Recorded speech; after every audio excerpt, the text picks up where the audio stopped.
Racing just is started. We have Lady Dancer break quickly at a start. Moving up in the middle portion is Empire Queen. Elegant April comes next. Rushing upon the outside is MJ. The King Sabuhin. Then down on the inside now is Etumak in the middle portion.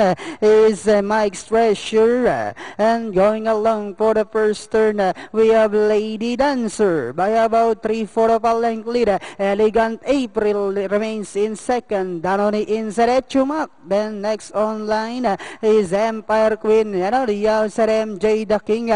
Sabuhin comes next, running by the release Mike's Treasure. While Time to Change is still racing in less. Back to the leader, we have Lady Dancer by about half length. Moving up now on the outside is Elegant April. Etumak is still in third. Empire Queen remains in fourth. Then comes Time to Change. Sabuhin, Mike's Treasure. While MJ the King is still running at the tail of the field. Last 400 meters of the race. We are Elegant April this time by about 4 lengths.